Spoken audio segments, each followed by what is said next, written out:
আজকে আমি আবারও চলে এসেছি আপনাদের জন্য একটি নতুন কেকের রেসিপি নিয়ে। যারা যারা আমার মতো চকলেট লাভার আছো তাদের জন্য তো এটা বেস্ট রেসিপি। কারণ এটা খেতে এতটা ইয়াম্মি আর ডেলিশিয়াস হয়, আর পুরো চকলেটই একটা ব্যাপার থাকে যেটা না খেলে বুঝতে পারবে না। ভীষণই ময়েস্ট আর স্পঞ্জি একটা কেক অসম্ভব টেস্টি হয় খেতে। আর যাদের চকলেট ফ্লেভার ততটা পছন্দ না তারাও এই রেসিপিটি ট্রাই করলে আশা করি তাদেরও খুবই ভালো লাগবে। তো চকলেট লাভার্সরা তাড়াতাড়ি চলে আসুন, আর রেসিপিটি দেখে ঝটপট একটা লাইক করে দেবেন আর শেয়ার করে দেবেন অন্যদের সাথে। তাহলে পুরো রেসিপিটি দেখতে থাকুন। নমস্কার বন্ধুরা, আমি পিয়ালি আপনাদের সকলকে স্বাগত জানাই আমার চ্যানেল টেস্ট উইথ পিয়ালিতে। চলুন আমাদের আজকের নতুন রেসিপিটি দেখে নিই। ব্যাটার বানানোর জন্য সবার প্রথমে একটা বাটিতে নিয়ে নিলাম 2/3 কাপ চিনি গুঁড়ো অর্থাৎ হাফ কাপ আর 2 টেবিল স্পুন।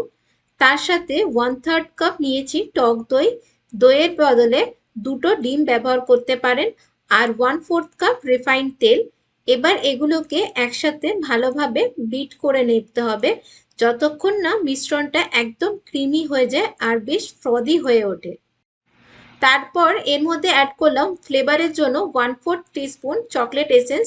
যেহেতু এটা খুবই স্ট্রং ফ্লেভার হয় তাই 1/4 নিয়েছি। আর যদি আপনাদের কাছে চকলেট এসেন্স না থাকে তাহলে সিম্পলি ভ্যানিলা এসেন্সও ব্যবহার করতে পারেন, তবে হাফ টিস্পুন। এরপর এই বাটির ওপরেই আমি একটা ছাঁকনি নিয়ে নেব। তারপর এর মধ্যে দিয়ে দেব একে একে সমস্ত শুকনো উপকরণগুলি। যেমন 1.5 কাপ অর্থাৎ 1 কাপ আর হাফ কাপ ময়দা।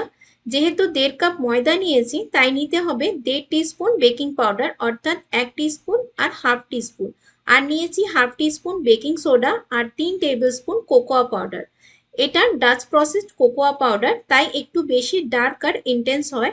আমি সবসময় এই Dutch process cocoa powder use করি। আপনারা চাইলে নর্মালি দোকানে যে কোকোয়া পাউডার বিক্রি হয় সেটাও ব্যবহার করতে পারেন, তবে সেটা একটু লাইট কালার হয়।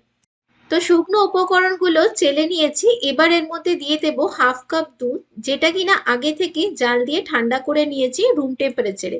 একটা কথা বলে রাখি, কেকের ব্যাটারে কখনোই ফ্রিজ থেকে বের করা ঠান্ডা কোনো কিছু ব্যবহার করবেন না, তাতে আমাদের কেক ভালো হবে না। আরও একটা কথা বলে রাখি, আমি এখানে half table spoon baking powder নিয়েছিলাম। 1 টিস্পুন আর হাফ টিস্পুন মিলে হয় হাফ টেবিল স্পুন বা 1.5 টিস্পুন। কারণ যতটা পরিমাণ ময়দা নেওয়া হয় ঠিক সেই রেশিওতেই বেকিং পাউডার নিতে হয়। তো দেখুন ব্যাটারটাও এখানে আমার একদম রেডি হয়ে গেছে আর একদমই স্মুথ লাম্পস ফ্রি ব্যাটার তৈরি হয়েছে।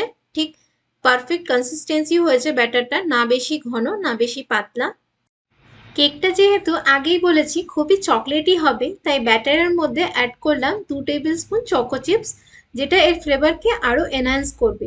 তো চকো চিপস মিশিয়ে নিলাম। এখন ব্যাটার পুরোপুরি রেডি। তো কেকটা বেক করার জন্য এখানে আমি নিয়েছি একটা লোফ টিন, যেটাকে একটু তেল ব্রাশ করে নিলাম আর তারপর একটা বেকিং পেপার রেখে সেটাকেও ব্রাশ করে নিলাম। আর কেক টিনও রেডি। এবার ব্যাটারটা ঢেলে দিলাম কেক টিনের মধ্যে। তারপর এভাবে কয়েকবার ট্যাপ করে নেব যাতে ভেতরে কোনো রকম এয়ার বাবলস হয়ে থাকলে সেটা বেরিয়ে যায়। আর তারপর কেকটা বেক করে নেব।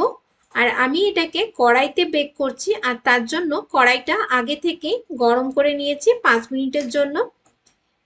এবার এটাকে বেক করে নেব 40 থেকে 45 মিনিট মতন।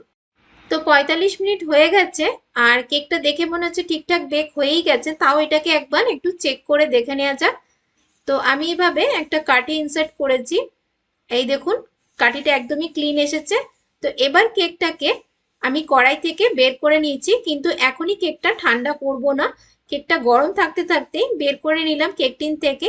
এবার এর উপরের অংশ খানিকটা ট্রিম করে নিয়েছি এভাবে। এটা না করলেও হতো, বাট আমি একটু ফ্ল্যাট টপ চেয়েছিলাম তাই। দেন কেকটা আবারও বেকিং পেপার সমেত কেক টিনে রেখে দিলাম। কারণ এবার হবে আসল কাজটা। সেটা হলো আমি এখানে একটা ডার্ক চকলেট বার নিয়ে নিয়েছি। তো এবার চকলেটটা কেকের ওপর বসিয়ে দেবো আর তারপর এটাকে 2 মিনিট মতন মাইক্রোওয়েভ করে নেব। আপনারা চাইলে কড়াইতেও করে নিতে পারেন, জাস্ট চকলেটটা মেল্ট করার জন্য। এই দেখুন এবার কেকটা আবারও কেক টিন থেকে বের করে নিলাম। আর দেখছেন ওপরে চকলেটটা গরম হয়ে গেছে, কিন্তু একেবারেই গলে গড়িয়ে যাচ্ছে না। আর এটাকে গরম গরমই সার্ভ করতে হবে, তবেই এর আসল মজাটা পাওয়া যাবে। ঠিক অনেকটা ব্রাউনির মতো। তো চকলেটটা কতটা সফট হয়েছে চলুন এটার জন্য কেকটা কেটে নিয়ে দেখা যাক। দেখে নিশ্চয়ই বুঝতেই পারছেন চকলেট মেল্ট হয়ে গেছে, আর দেখুন কতটা সফট হয়েছে, কেকের সাথে পুরো অ্যাটাচ হয়ে রয়েছে। আর কেকটাও দারুণ সফট আর স্পঞ্জি হয়েছে। আর চকলেটটা তো মুখে দিলেই মিলিয়ে যাচ্ছে। এতটাই টেস্টি আর লোভনীয় হয়েছে ব্যাপারটা, যে এটা বানিয়ে না ট্রাই করলে বুঝতেই পারবেন না যে কতটা চকলেটি হয়েছে। আমার বাড়িতে তো এটা সার্ভ করতে না করতেই প্লেট পুরো খালি। বাচ্চাদের তো এটা ভীষণই ভালো লাগবে খেতে, আর বাড়িতে কোনো পার্টি ওকেশন থাকলে এরকম বানিয়ে গেস্টদের সার্ভ করলে তারাও বারবার ডিমান্ড করবে। তাহলে বন্ধুরা, আপনারাও এই কেকটি অবশ্যই ট্রাই করবেন, আর আমাকে লিখে জানাতে ভুলবেন না যে আপনাদের এটা কতটা চকলেটি মনে হয়েছে। আর ভিডিওটা ভালো লেগে থাকলে অবশ্যই লাইক করবেন। আর এরকম আরো অনেক অনেক মজার রেসিপি পেতে চাইলে চ্যানেলটাকে সাবস্ক্রাইব করে পাশে থাকা বেল আইকনটিতে প্রেস করে দেবেন, যাতে আমার ভিডিওর নোটিফিকেশন সবার আগে আপনাদের কাছে পৌঁছে যায়। তাহলে চলুন দেখা হবে নেক্সট ভিডিওতে। ভালো থাকবেন, সুস্থ থাকবেন।